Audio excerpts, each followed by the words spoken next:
Accompanies. Okay. Welcome. Hi. Thanks for sitting down with us again. We appreciate it. Could you recount again for me the incident in which you were wounded? Well, I was standing on the top of this hill at the aid station, and a random shell came in. It couldn't have gone off more than 5 or 10 feet away from me, because all I remember is a tremendous blast and a flash. And the next thing I knew, I was laying on the ground in the snow, and I tried to get up. And when I tried to get up, only thing I could see were the broken ends of my legs. And I thought my legs were gone. Because that's all, the broken part, both femurs were shattered. And they were laying down here as I was in my back trying to raise my legs up. And I thought, I'm dead. You know, I'm about to die. And I said my act of contrition, because I'm a Catholic. And then the next thing I thought of was my mother. And I thought, what's she going to say? Because I was an only child.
My name is C. Carwood Lipton. I was born in Huntington, West Virginia, grew up in Huntington. Frederick T. Heiliger, Concord, Massachusetts was my hometown. I was born in a town named Inchelium, Washington. It's on an Indian reservation up in northeastern Washington. My name's J.B. Stokes. I was born close to Bonham, Texas, in a rural area called Leonard. Born and raised in Columbus, Ohio. My father worked for this railroad. My mother was a housewife. My nickname was Babe, and my mother, she was a little Irish broad, red hair, fiery. Great woman, great woman. Born and raised in South Philadelphia, where the times were tough. Mom had 10 children, so you had to work to survive. That's what it was. It's just survival in the streets of Philadelphia, that's all. It was a real struggle because we came up in the Depression. Sometimes we live on a farm and have pigs and chickens and raise a garden. I saw people that really were hungry and had hard times. My father was able to find some kind of employment. We never went hungry. We lived on a farm at the time. It was poor. Everybody was poor. That was the Depression. When I got to about 10, I got a paper route. You know, that $5 a month I made, something like that, you know. But it was at least something. There's a work ethic that the Pennsylvania Dutch in this particular area are very proud of. I was the oldest one, so I sort of branched out on my own at an early age. I was married when I was 19 years old in 1941. On December 7th of 41, we were in a store and a guy, he says, the USA is in a war with Japan, and everything just went silent. I said, let's go in the Army. He said, hell, I don't want to go in no Army. I said, well, you're going to have to go sooner or later. Something was wrong with you if you weren't in the service in those days. It was just what you had to do. I wasn't going to be in the infantry, I knew that. I was going to be in some top kind of a unit, or I wasn't going to be in the Army. Life magazine had run an article on paratroopers sometime in early 1942, and it told about the training that they got and the difficult physical requirements. And I just got interested in seeing if I couldn't become a paratrooper. Nobody forced you to do this. You volunteered. And it was the notion that you wanted to do something, you wanted to be with the best. But once you got in there, you was proud to be. We was proud of our boots. We was proud of our shoulder patch. And we was proud to be paratroopers.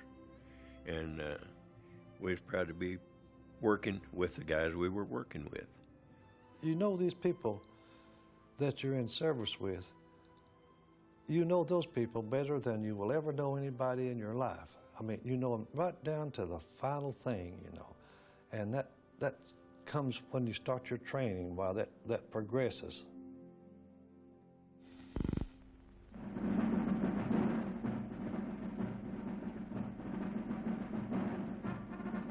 Each man was like a heavyweight champ of the world boxer. Out of 100%, only 10% made it. I thought I was going to die. There wasn't no holding back. You had to hang in there. You had to be tough. We marched 118 miles in 3 days. The training I got and the men I trained with gave me the confidence to go into battle.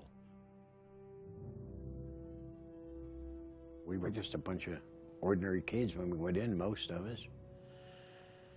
And a lot of the training was to build you up physically and mentally. Some of them lost as much as 40 pounds, but I didn't have nothing to lose. I weighed about 130. If I'd have lost 40 pounds, I wouldn't have been big enough to stay. You know, they weeded out so many. They'd be there one day and they'd be gone the next. They couldn't keep up with it. You understand? They were good men, but they couldn't take that hard training. Well, he had the cream of the cream. Had to climb this mountain called Currahee every morning, run it up and back. If you couldn't do it, why, you'd end up in another unit. Of course, the name Currahee, as I understand it, means we stand alone together. That's an Indian name. It became a symbol of the camp because it was really rough and tough going up and down. A lot of times, especially on a Monday, when some of the guys would get out somewhere and get them a little drink or so, you'd see them laying beside the road, you know, going up and coming back, you know, where they're sick. And it didn't matter how hard they trained you and how tired you got, you would still go out on your own and run the mountain at night. Which was ridiculous because when you had to run it during the day, all you did was bitch and moan. And at night, you'd get a couple of guys and go up and do it on your own. We learned how to be soldiers at Toccoa as a group, all of us coming in from no experience in the Army at all, coming in directly from civilian life. I'm going to say this. I believe that the paratroopers of the 101st Airborne Division was as well trained as you could get a soldier to be at that time. We packed our own chutes for the first jump. Nervous as hell getting on the plane. You're asking yourself, what the hell am I doing here? When it came time to stand up and hook up, we did. Coming down is great. It affects everybody different. Felt like a bird flying in the air. Broke my foot on the first one. They're dropping 16 feet a second. I can remember just like it was yesterday. That morning after breakfast, they marched us all out there to the airfield. There was a bunch of guys out there that already made their jump. And they was all hollering, "You're going to be sorry," you know. You didn't want to be afraid, you know, because all these other guys are right there with you, and you know, your bravado and all that.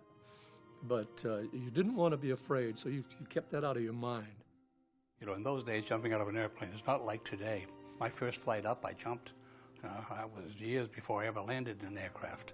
And most of the fellow troopers was the same story. Well, foolishly, I didn't think it'd be so tough, but the first jump you make is not all that bad. You don't know what you're doing. It just seems like when you step out the door, why, your chute just opened right then. As I went out the door, I was blank. I cannot remember leaving the plane until after the chute opened up. My God. But after that, it wasn't as bad. But it was quite a thrill. It was just like going on a roller coaster. You get off and you want to go right back on again. Yeah. It was a thrill. It was a high, as they say these days. Everybody just seemed to enjoy themselves. They went out. The landing was the hardest part. Once I got out and the chute opened, I was happy as a lark. You know, coming down is great. I was small, too, and I didn't hurt myself when I hit the ground. Some of the big ones hit the ground like a ton of, what's the name? The thing you worried about most was your chute. Did you pack it right? And you'd go through that, you'd pack it one day and jump the next day. You had all night to think about it. You had all kinds of ideas of what you might have done wrong, but it worked out fine. We made 5 jumps in the 3rd week there, and then you were a qualified paratrooper. Got your wings pinned on, and became one of the elite members of the parachute regiment. We were thoroughly prepared. The men were trained, hardened, physically and mentally, and they were ready to jump. Thus we started off for Normandy.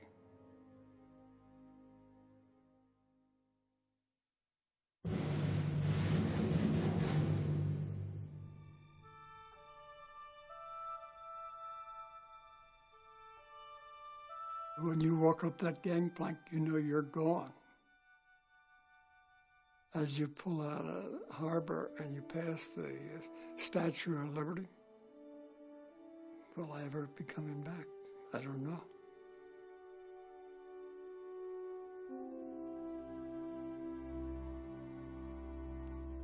You know you're in the parachute troops. You're going to be jumping behind the enemy lines. What do you expect? You have no idea. That'll make anybody stand and search his soul for a few minutes.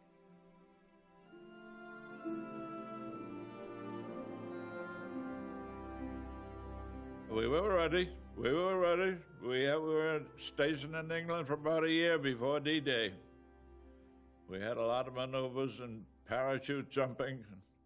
They put us in a camp preparing us for D-Day.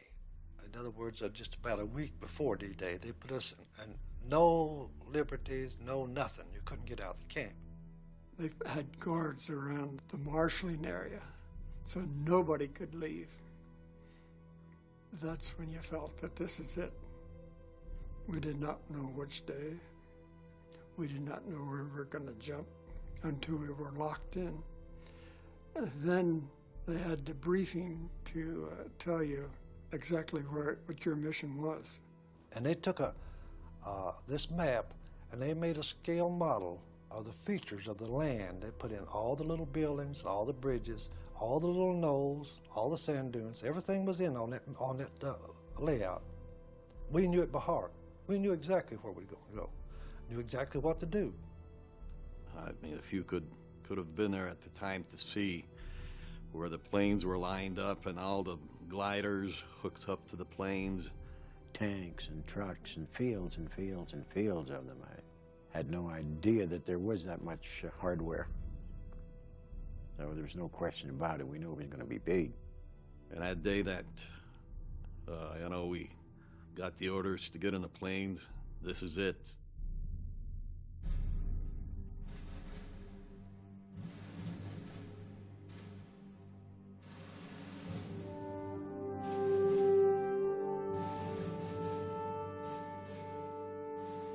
We had confidence in our leaders and all the the plans and preparations that had taken place before the invasion. So we were confident and calm.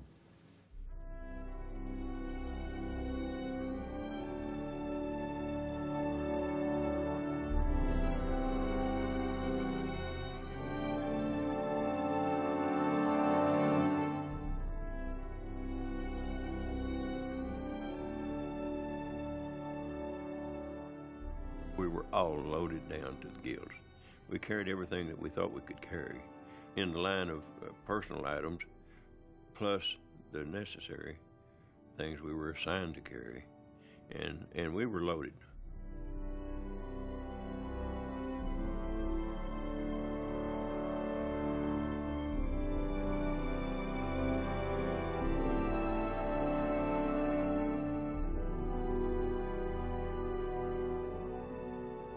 Everybody got in there, and a lot of them were very scared. I was scared too, but probably in a different way that other people were. As long as I was in that plane and they were going to get me there safely out of that plane, that's all that I worried about.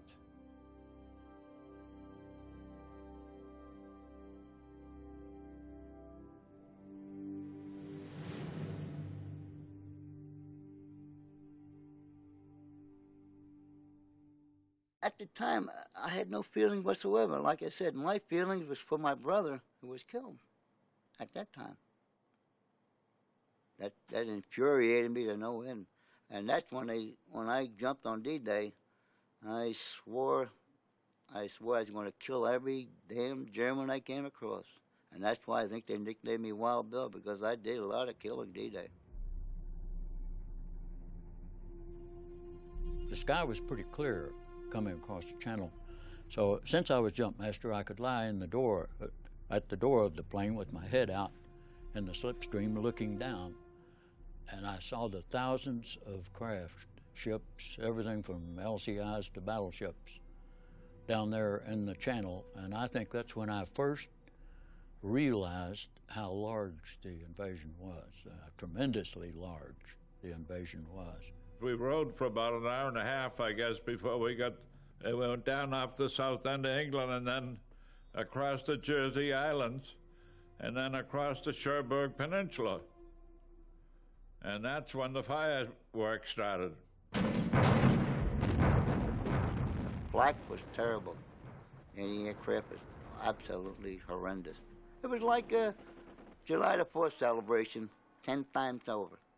Then it would hit under the wings and body, and you could hear it going brrr, like gravel hitting on the fender of a car. You could see tracers all over the place. That's why everybody wanted to get out of the plane as fast as they could. Whether it was high, low, no matter where we were at, out. They wanted out of the plane. They were getting shot up. But finally, the pilots, I'm just happened to read their mind is, okay, we got so much gas, and we're going to have to get back to England. So what are we going to do with all these guys back here? Give them the green light sometime. Get out. We're standing there ready to jump. There was a certain relief, I think, when the green light came on and everybody said, let's go. And I jumped up on a run and hit the static line with the hook and out the door, you know, and got such an opening blast from the opening shock from the prop blast that it broke this chin strap that we had on this helmet liner, and that's when I lost this famous leg bag that everybody talks about just from the shock of the opening. It just flew right off my foot. The British come up with this. They call them leg bags. They got to be this big, and you keep stuffing everything you can get your hands on in them. It's supposed to weigh 10, 15 pounds. By the time you get done, it's 40 or 50 or 60 pounds. Everyone that jumped with a leg bag or supplies, they lost it. Most of the paratroopers that landed didn't have nothing. I was one of them. It tore right off because we jumped at speeds of 150 miles an hour, maybe even higher, I don't know. And lower than we should have been. But that wasn't bad either because you got to the ground quicker. When it went out the door, opened a looked to see if my parachute was open, and you could see tracer bullets burning holes through the parachute. And they told us that all you'll have to do is shuffle up to the door, throw that leg out, prop blast will hit it, and you're gone. Well, they were right. Only I was gone out and my leg was in. And I was hanging upside down, looking at everything down with my leg in the plane and everything. And all this happened in just a split second. And Paul rolled me out, Paul Rogers rolled me out. I just helped him out. I just picked him up, threw him out, I guess. Had to get out. We just wanted to get out so bad. And I come down right behind City Hall, watched them shoot at me all the way, which wasn't very long.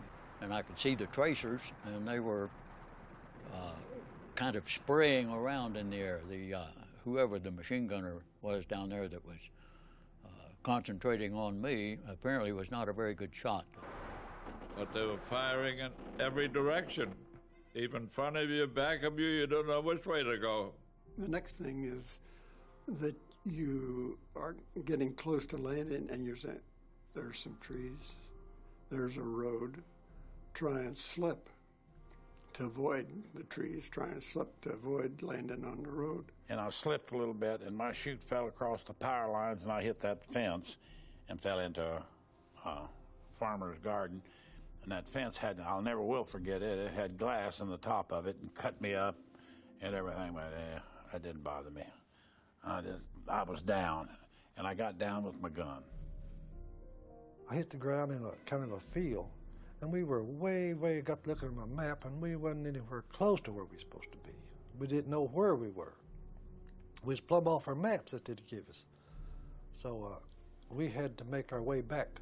We knew that the beach was to the east of where we were, so we headed that way to get down to the beach to find out where the outfit was. My friend from Erie was in another plane. When I hit the ground, I hit about 2 feet away from him. And him and I start walking around looking for more of our troops. And we were running into Germans everywhere, but we had to hide, you know, because if we didn't, we were dead meat. And I lit in a tree. I had my trench knife, and I reached up and grabbed a hold of it's a big trunk, the tree. I swung into it. I cut those risers with, I think, one swipe, and I come down that tree like a monkey. And then there I was with a trench knife and a canteen and about 6 candy bars in my pocket, ready to fight the German army, you know. So there's 4 guys that were with me on D-Day who did have nothing but a jump knife when they landed. So we had a hope scrounge. As it worked out for all of us, later on we run across somebody who had been killed, and you take his weapon, and that's how you get a weapon for D-Day, rather haphazard.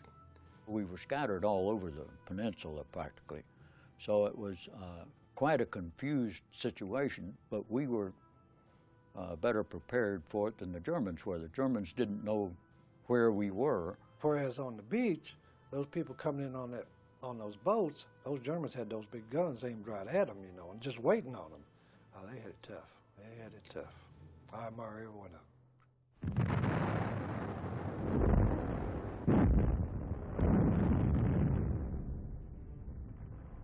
These guns were pointed and firing right down on the beach. And the people out of the landing craft were trying to come onto the beach, and they were firing right down on them.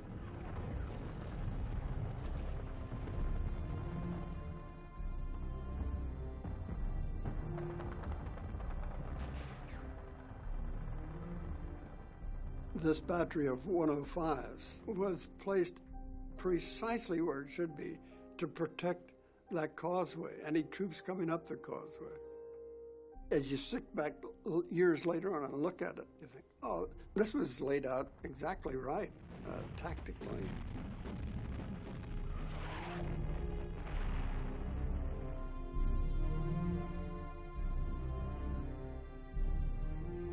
We thought we knew where every foxhole was in Normandy. We knew where everything was. We knew it cold. But on this one, the Germans had moved in there and camouflaged us so well, we didn't know it was there.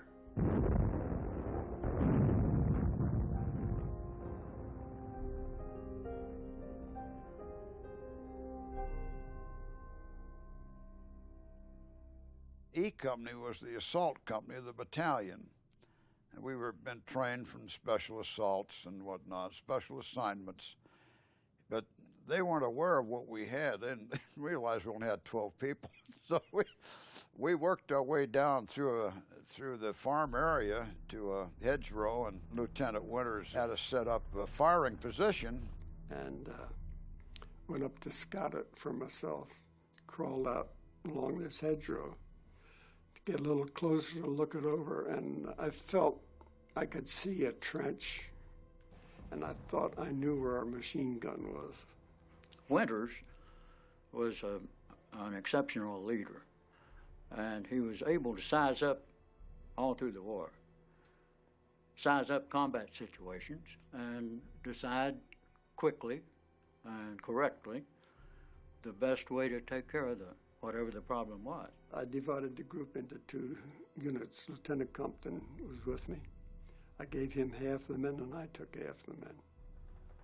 Gave instructions. I want Compton, Malarkey, and Wynn to crawl up there and hand grenade that machine gun. Crawl through the grass. And as you throw your grenades, I'll charge up with the rest of the guys.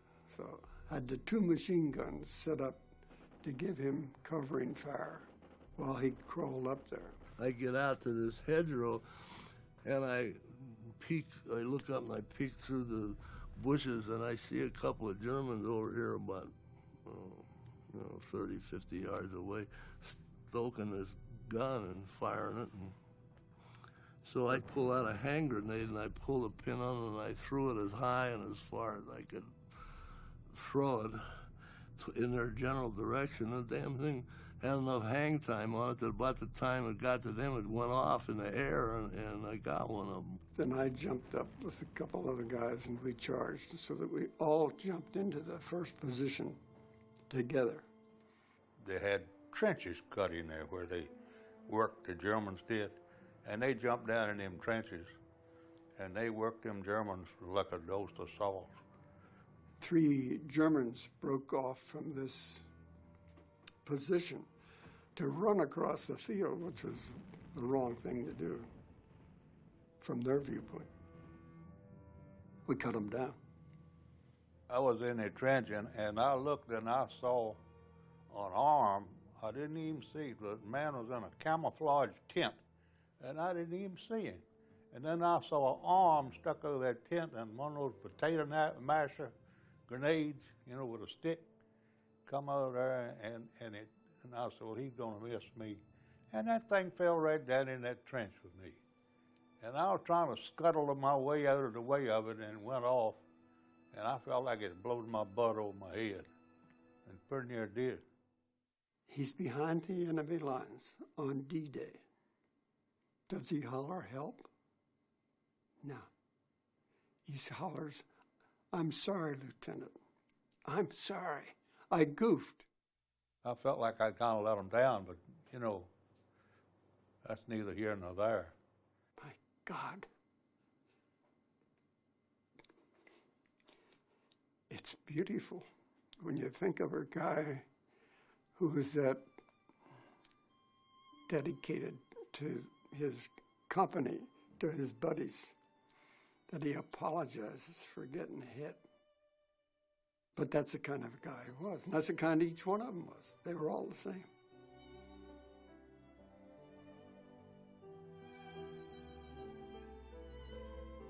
I look upon them, each man with great respect I can't describe.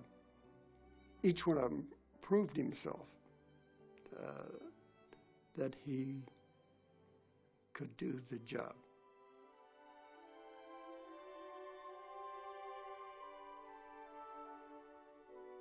We've been through Normandy. We've been through battle. And maybe if I had been harder, if I had done a little bit better job, there would have been a couple more men going home.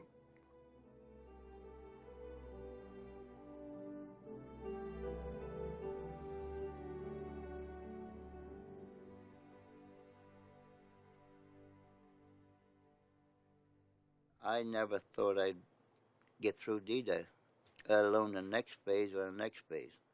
I thought I was going to get killed instantly. The chances of survival is very, very slim, extremely slim. As the parachute, we got that done in Edinburgh, Scotland, 1944. Me and Johnny Martin. Drunk as a skunk. Well, Garnier and I decided we'd go to Scotland and get a tattoo. We didn't figure we had a chance to come home. But, yeah, but we thought, well, hell, the war's just starting, and Christ, we're 50% gone now, so it's a long haul.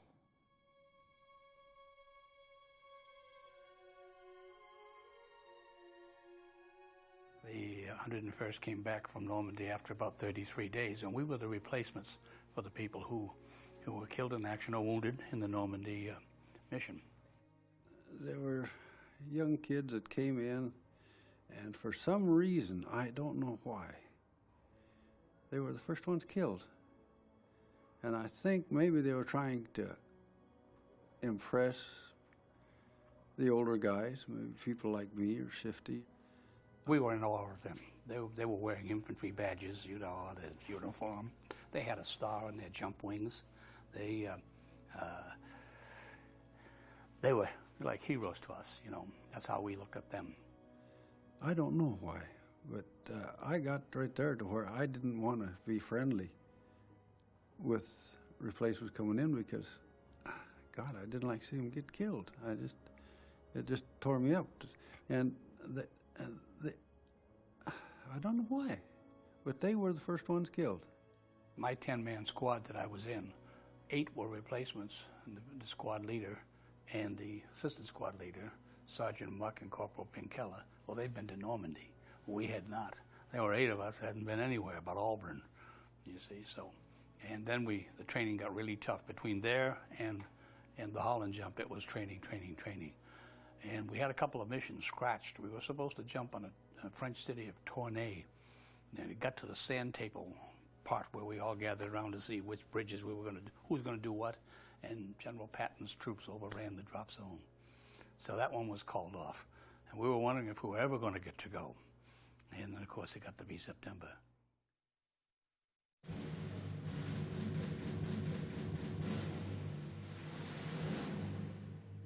It was a Sunday afternoon, noontime, 70 degrees. The drop was perfect. It was a mass drop. Everybody was dropping on the same field. Daytime drop's a lot easier.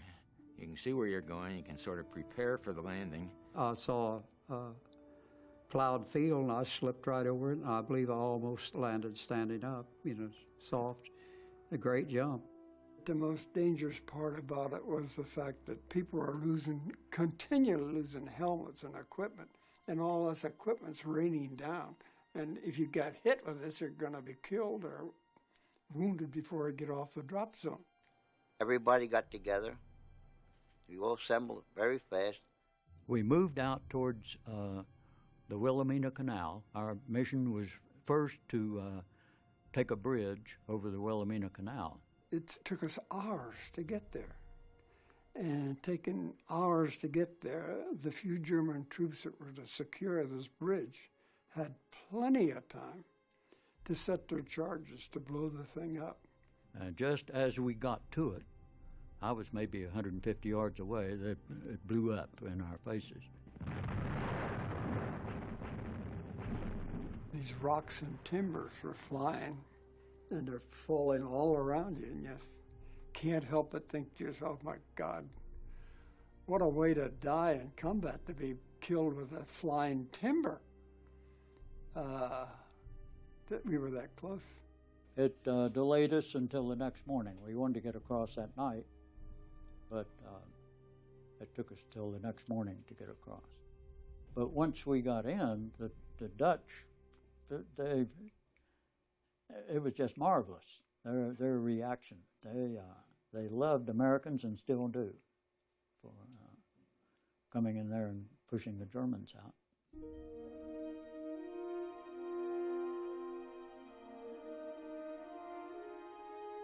They call us angels from the sky, which we were.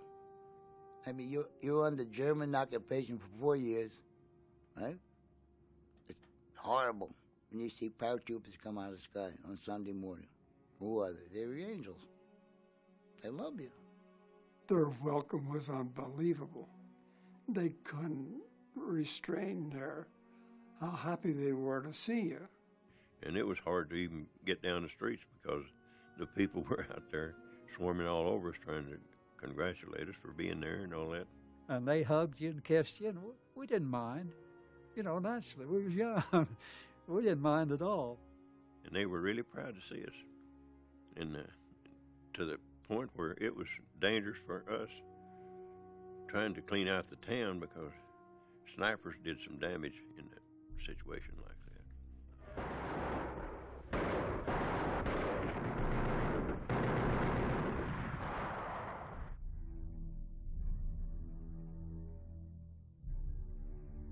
We had a lot of fighting in that area because we're sitting right on the Rhine River and Germany's right across the river, you know. They're fighting like heck to keep us out of Germany. It's called the island. We call it the island. And we set up positions there. Had some substantial battles there. They could observe any movement we made during the daytime. And at their will, they could shell us, put mortar fire on us when they had a target of opportunity. I heard something coming down. I knew what it was, a mortar shell, and I threw my arm up like that and went down. It lit within 3 feet of me or 4, but it lets, when it blows, it goes up like that. And it went through my arm and hit me in the head, and I was bleeding pretty good. Well, I was picked to go up on a dike. So of course, when you get to the top, you don't expose yourself. So I took my rifle and put my helmet on it and put it over, even with the road on a dike. Then no action, so I brought it back down, put the helmet on, and I sort of peeked over. When I peeked over, I see a hand there with a potato masher, and he threw it at me. I ducked down, it hit my helmet and bounced off. So when that thing bounced off my helmet, I hollered out to the guys below, live grenade. If Lesniewski hadn't hollered live grenade, and I had enough sense to know that that's that grenade that hit my rifle and is laying right in front of me, in my face practically, I know I'd have either had my head blown off or I would have definitely been blind. There's no question about that, not any question, because I just got turned just part way and it exploded, and then it caught me in the face, neck, left arm, under the arm, in the shoulder blade. I hollered for them to, take off. I said, get the hell going back. And I had 8 grenades, so I started taking them off, pulling the pins and throwing them over. And while the grenades are rolling down or landing wherever they were hitting some of the crowds, because I could hear screaming, hollering, crying, and I think I threw the 8 grenades in about 4 seconds. And then I took off running. So the doctor that counted the holes in me down at Nijmegen, the first doctor that really counted the holes, said it was 32. That was our first experience with artillery in large numbers. And I can remember sitting there at night, a couple of nights, listening to the artillery land. Wham! And the 88 was the fiercest cannon gun that the Germans had. And it was the way they used it.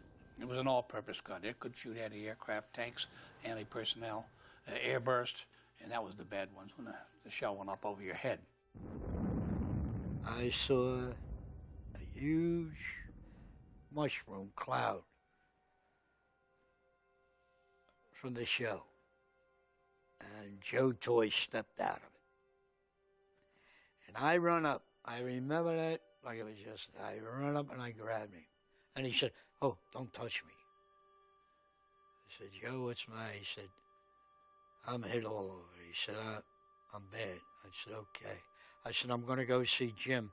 He said, as bad as he was hurting, Joe Toy, he said, "Heffron, I already checked him. He's gone."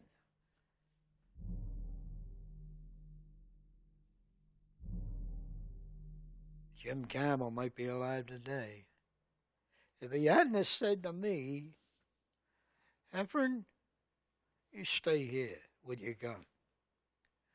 I'm going up." And I never, I sleep on it, I eat on it, I never forgot that. And anybody that went through it, I'm going to tell you the same thing. They can't die. It's just so bad all your life. You got to remember what one guy did because he thought it was his job to do, and he took a shot for you.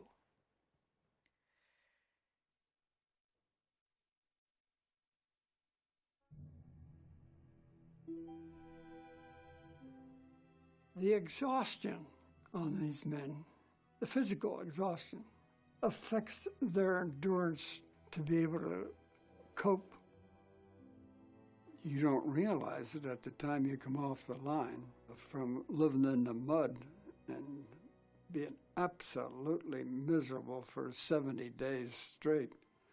You didn't realize at that point that you're only going to be off the line for a few days and you're going to be facing Bastogne.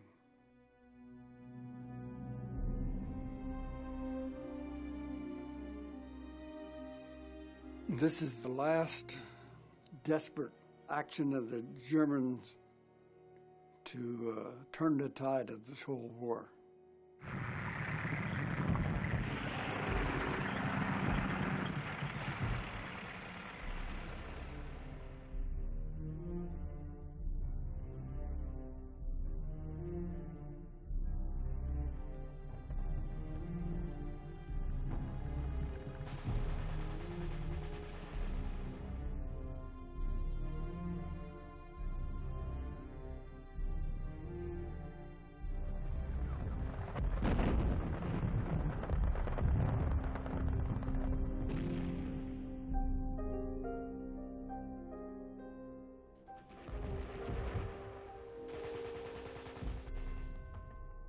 But it is Bastogne, though. This is the Bojack's Woods, right? Yeah. It is the woods. Sure looks different now. There ain't no snow. These trees might have been replanted. Look how I straight think if the trees look like they did in 44 and 45, we could get a better idea. That's it. Yeah. It's the town of Foy. Oh, this is definitely the area. This is definitely. Well, there's the town of Foy right over there after the empty field where those cattle are grazing. About a half a mile away to be. Yeah, we had an outpost set up looking right into the town of Foy, and they had to watch everything going on because we'd come in here and go to sleep. We had our foxholes right over here, and the other area, wherever we had to move out and dig in again. Of course, the Krauts had plenty of artillery. Most intense I went through right here. Shelling. Most intense in the world. You couldn't believe it. You had to be here. You just dove in the hole and just pray. That's it. If it comes in, you ain't going to know it. You ain't going to know it. We lost Muck and Penkella over on this side. They were killed instantly. Shovel. Direct hit, 88. Direct hit right in the hole. Just made mincemeat out of them. Georgie was come over and he hollered, I can't see nothing of them. There's nothing there. They were all gone, just disintegrated. Unmerciful shelling, really. Everything I think was shredded. Yeah. Yeah, shredded. Right.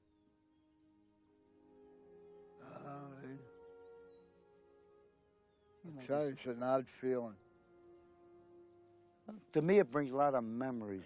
The memories of the men, the times, good and bad. A lot of memories.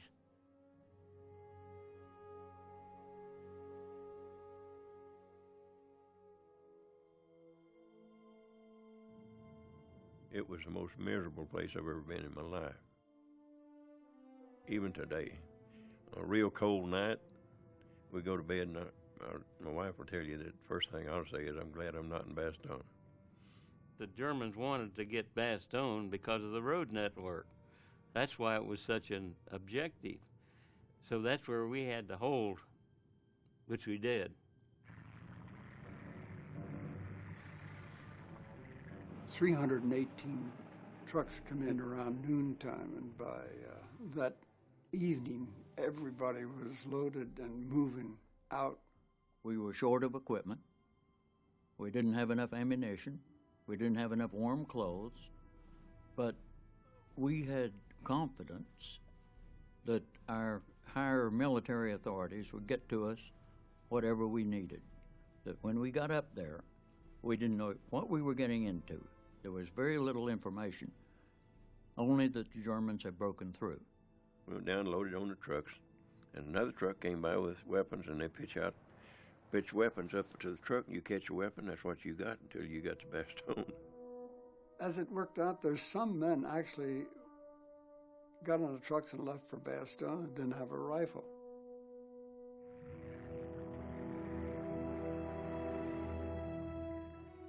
When we got there, we saw men singly and in twos and threes working their way back, some of them even without weapons, without equipment.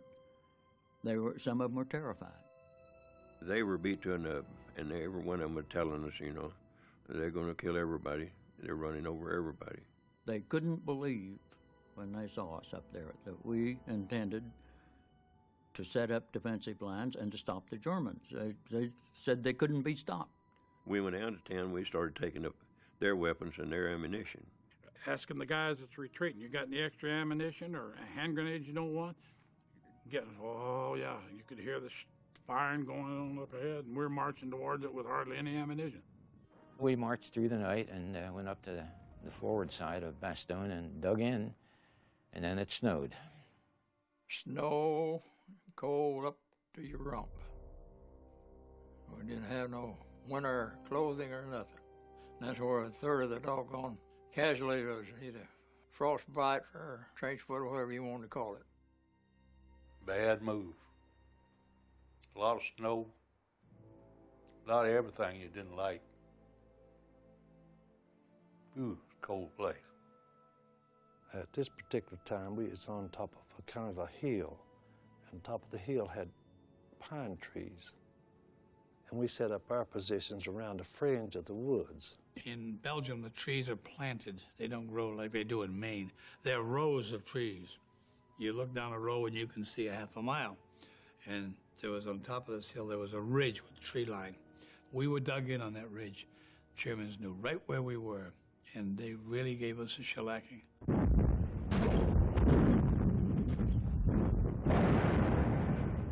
To infantrymen in wartime, the Mother Earth is your best friend. And you can always dig a hole and get out of sight, you know. We dug plenty of those. Yeah. You'd be surprised how quick you can get through that hard ground when somebody's shooting at you and them shells are falling. Now, you can make fast work of it. We just have to dig that hole. Well, we say we became experts on foreign European soil. We dug in, and two people could dig a better hole than one. In the ground is frozen, it takes quite a while. You just chip it out. And by the time you get it done, they whistle for you we're moving out. and you go someplace else and dig another one. Now, you must understand, we were surrounded. The Germans were about maybe 100 yards away from us. No matter where you looked around the circle, you could see artillery flashes. So we knew from that we were surrounded. We went through a couple of shellings at Bastogne that were earth-shaking. If you lived through them, you remember them for the rest of your life, and I'm not sure you're the same for the rest of your life after you lived through them. You never forget them. There was one moment there that I remember vividly. I'll never forget it. One of the guys got hit in the arm with a piece of shrapnel, took his arm off above the elbow. And they were taking him out. He said, "Get my wristwatch off my arm." And before they took him out. That always stayed with me. I mean, a calm voice and everything, "Get my wristwatch off my arm." On the 3rd of January, we withdrew back to our former positions there up the hill from Foy.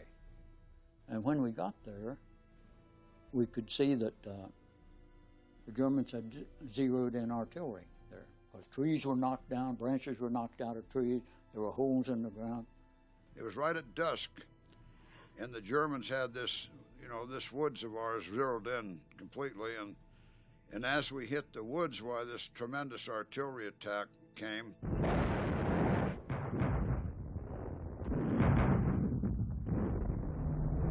They knew where we were, and they started shooting point-blank 88s into our area. They were letting us have it, everything. The kitchen sink mortars, Erfelwaffers, that's a rocket thing that's a screaming sound. It scared the hell. I mean, I was scared, but I think I was petrified then. I thought the whole world was shooting at us at once. I jumped into a foxhole that somebody had started and then hadn't finished. So I was crouched down in that foxhole, but it wouldn't hold all of me, so from about my nose up was above the ground. I could see all these shells hitting.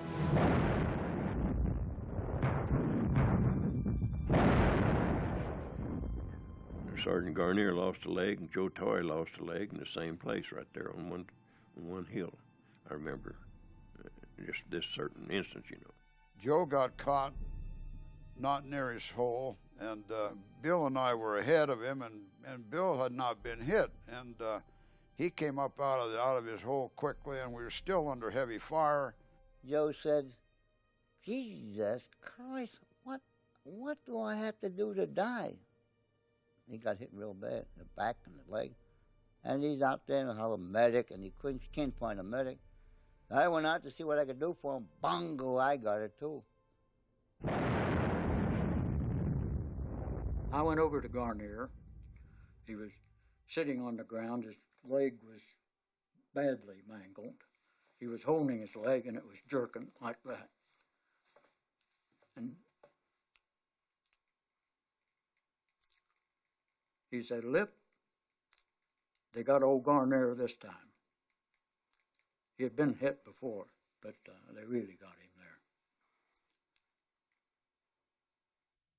We got him out of there, like Babe Heffron and I and some others, and they brought a Jeep down, and we put him on stretchers, and I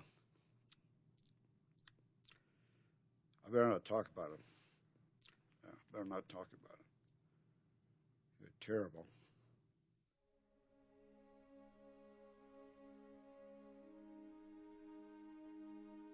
We had lost some very good men there. Toy and Garnier had lost their legs there. A number of other people were killed. It was a difficult situation there. When a man was wounded, we felt glad for them. We felt happy for them. He had a ticket to get out of there, and maybe a ticket to go home.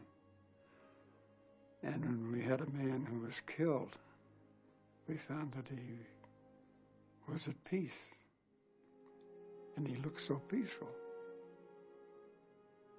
And we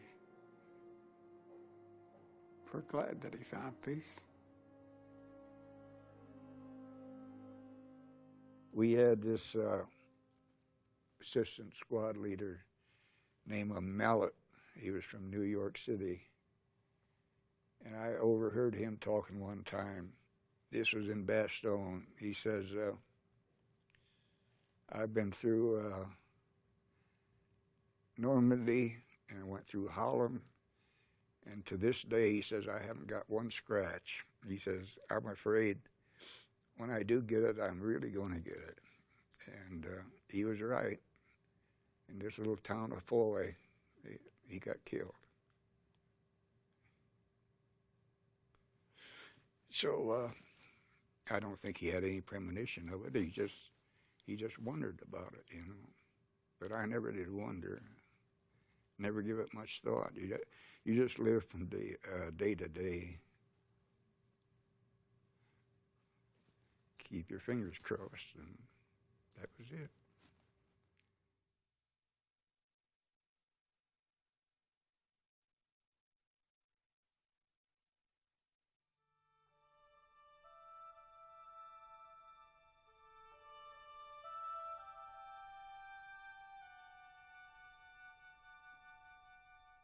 I have the honor to present the Supreme Commander, General Eisenhower. It is a great personal honor for me to be here today to take part in a ceremony that is unique in American history. Never before has a full division been cited by the War Department in the name of the President for gallantry in action. This day marks the beginning of a new tradition in the American Army. With that tradition, therefore, will always be associated the name of the 101st Airborne Division and of Bastogne. Good luck and God be with each of you.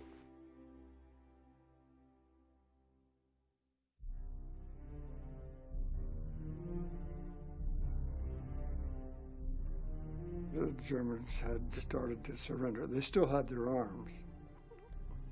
But as you're going down the Autobahn, there was almost a solid line of German troops coming north. And our job is to get to the end and get to the heart of it. Berchtesgaden, that's the end of the line. It's the retreat that Hitler had for himself. And he built his eagle's nest, his penthouse, on top of the Alp to, I'm sure, relax and confer with his staff, because they all followed him to Berchtesgaden. This was their final retreat.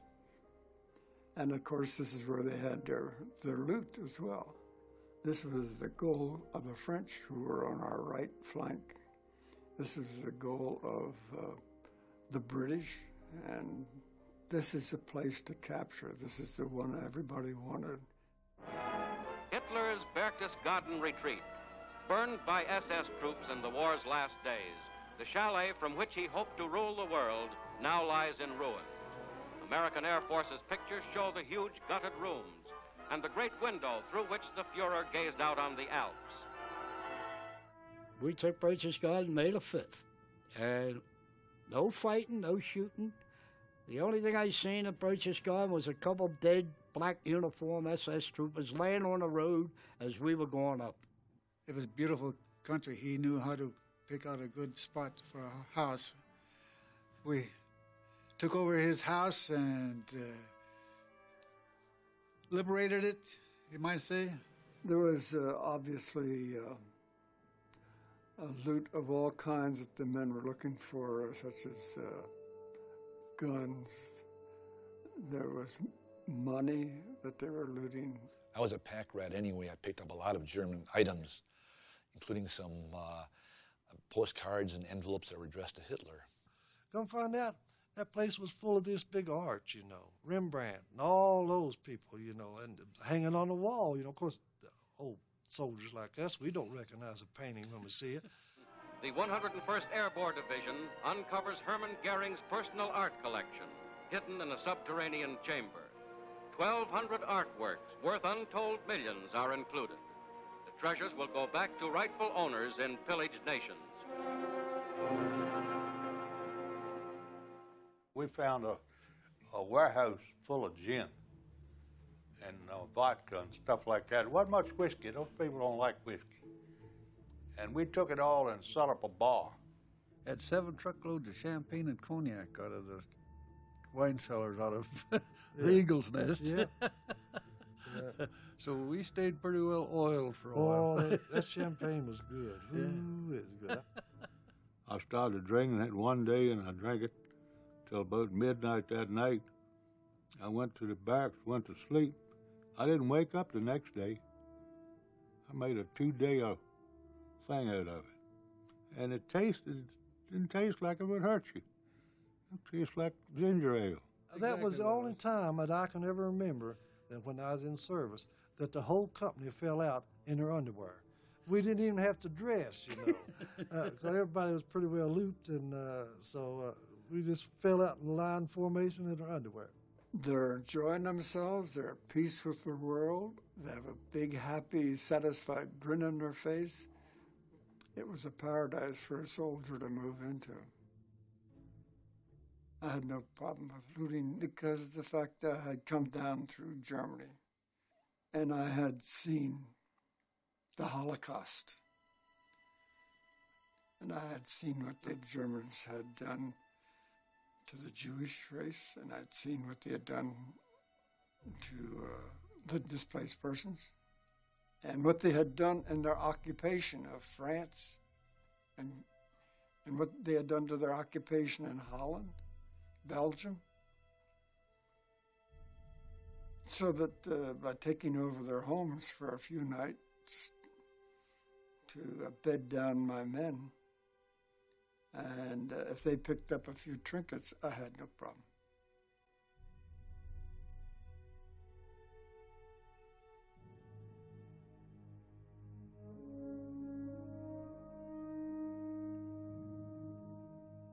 Nobody has ever taken the time to tell you how to handle a surrender.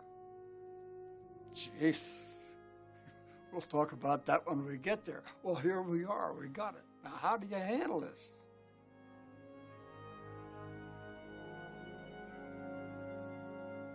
The German army was a well-disciplined army, and those prisoners that come down out of the Alps, they came down in formation. They marched down. They didn't drag down, you know, or nothing like that. They came down as defeated soldiers. I think we thought that the Germans were probably the evilest people in the world. But as the war went along, we found out also that it wasn't the Germans per se. It was the SS and the special troops. They were the ones that could kill their own people, and the regular German soldier was not that way. One of those prisoners handed me this little book I could have, and I looked at it, and it was a little Catholic prayer book for the Mass. And all of a sudden, I'm faced with the thing, hey, I haven't got Nazis here, I got some Catholics. And I've got a Catholic good enough to stick one of these in his pocket. A lot of those soldiers, I've thought about this often. That man and I might have been good friends. We might have had a lot in common. We might have liked to fish, you know. He might have liked to hunt. You never know, you know. Of course, they were doing what they were supposed to do, and I was trying to do what I was supposed to do. But under different circumstances, we might have been good friends. I have a great deal of respect for them as soldiers.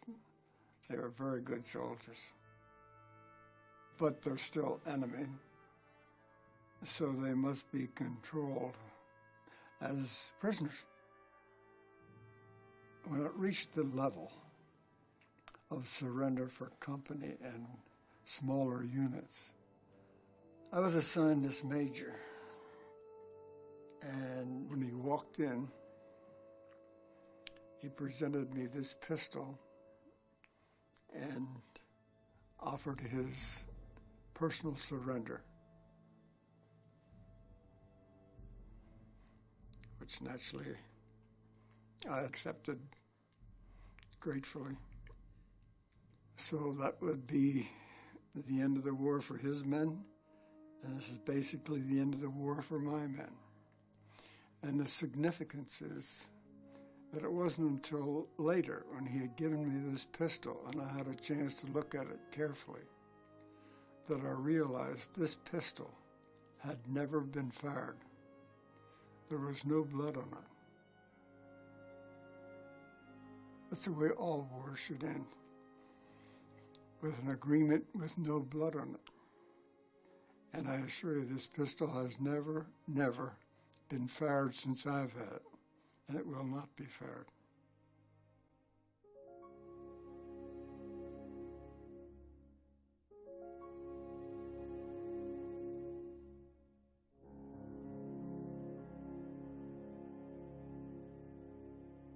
We didn't come home and flout ourselves. I didn't come home and, I was a war hero or anything. I just come home and went back to like we did before we went.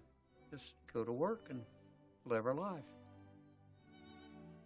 I think it was difficult for most fellows coming back. They didn't know what they were going to do when they got out. I didn't, had no idea. Went to work for a coal company.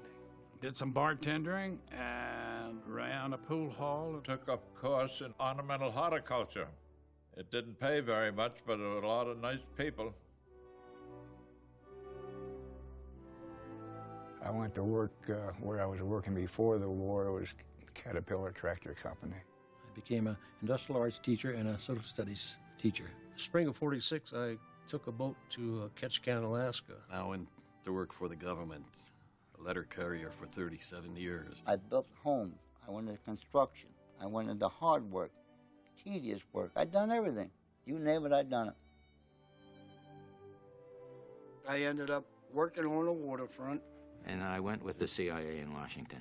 Got my degree in 1948. After the war, I became a teacher and taught for almost 30 years. Got a job working for Nixon Nitration Works. I was making $75 a week. We've never become wealthy in life, but we have a lot of other wealth that means more than that, really. Everyone done well. I done well, too. Thank God.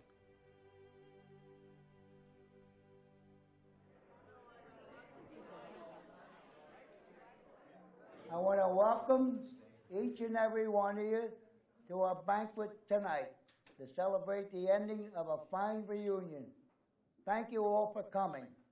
And I want to extend the best wishes to all the men from Company E506. I love you. God bless you all. Thank you. The purpose the reunions serve is just to give us a chance to get together and talk to each other.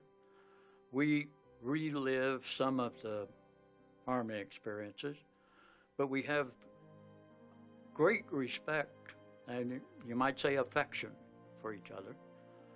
The type of affection that you get when you've lived through many dangerous situations together and have learned that you can rely on each other. If you see the people today, that bond's still there. The bond you can't explain. As soon as you see them, you know you're thinking of battles and thinking of it to yourself. The men stand out amongst each other. There's an intimacy develops, and like nothing that I've ever experienced anywhere, not in college, not in with any other group of people. We're a strange bunch of dudes, as far as I'm concerned, to be this close after all these years. That's the thing that gets me, is I like brothers. I'm back in my youth now. When I get to these guys, I'm back when I went to service. It's fantastic. I'd like to make 20 more reunions. We had a lot of real good times in there. And those are the times that you really remember, you know. That's, a lot of those is what we kid each other about, you know, at these reunions a lot of times. And then you had a lot of bad times. My family didn't know anything about it. And I just didn't tell them. I just, you know, figured it's something that didn't need talking about. It was done, over with. We didn't know Shifty the way the men know Shifty. You know? So, he started talking about it just in the last 5 or 6 years. Last 5, I'd say. It was like that was another life, you know. he was another person, and we weren't aware that the stuff he went through, things he'd seen. I didn't even, you know, it didn't even dawn on me that he'd killed people. I really admire my daddy. He's a good guy. He's a real strong guy. We travel a lot, and we've been to France and to that cemetery. It's just incredible. There's crosses upon crosses upon crosses, and just lined up perfectly as far as the eye can see. And then there's a cliff, you know, and then the ocean. These weren't just anonymous statistics. These were people that I knew, and I told my daughter, I said, this guy here died at age 19 or 20. A whole life, never lived. No family, nothing. No children, no opportunity to have some satisfaction of building a life, nothing. When I went there, I said, Dad, my gosh, Dad, you were so lucky. And he looked at me and he said, yeah, I'm very lucky, and he started crying. These guys have been with each other in the absolute base experiences of human existence. They were there with each other, knowing you're going to die, or thinking you're going to die, or seeing people dying all around you. And there they went, day after day, and I admire that. It held my father even on his tombstone as Sergeant Joe Toy. 506 PIR, 101st Airborne Division. That's what he wanted on his tombstone. It meant that much to him.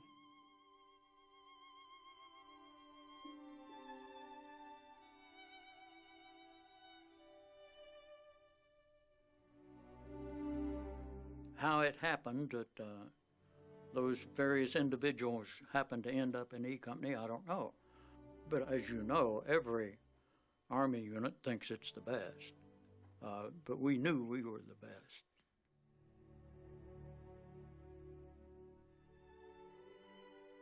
Think about your God more than anything else.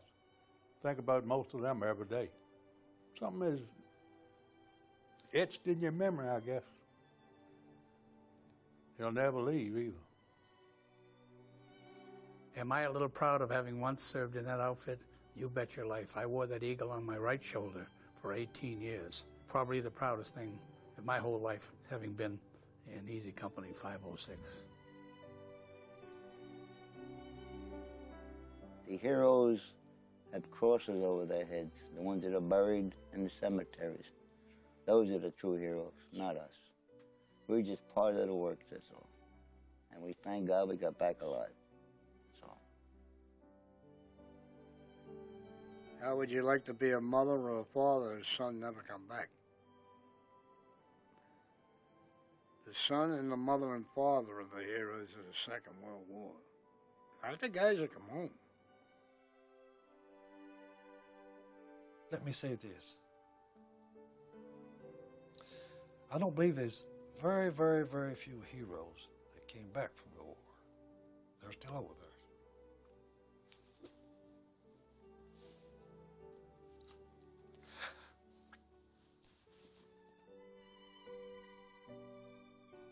Do you remember the letter that Mike Ranney wrote me?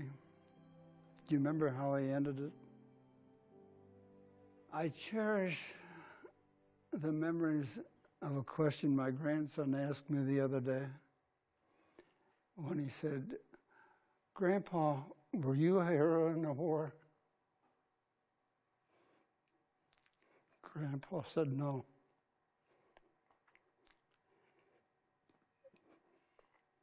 But I served in a company of heroes.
Joe Toy, oh, there was a big Mick.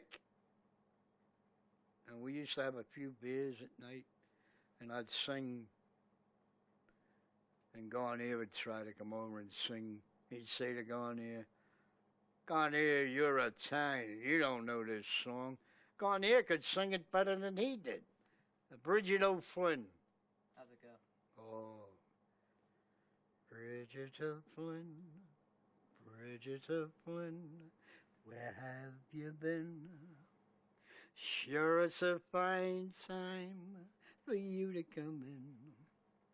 You went to see the big parade, me eye. Sure, the big parade it never took so long in passing by. Look at your shoes, ain't it a sin, Bridget O'Flynn? Sure, your story and your shoes are mighty thin. If you know anyone that owns a canoe, I'm telling you, Bridget, just what to do. Stay away from the water, Bridget, darling. Now that's the song Toy like. And that's what we sang. You only needed a sissel of beer. 2 beers you were drunk because you were in great physical condition. You were too peaked, and 2 beers you were high as Georgia Pine,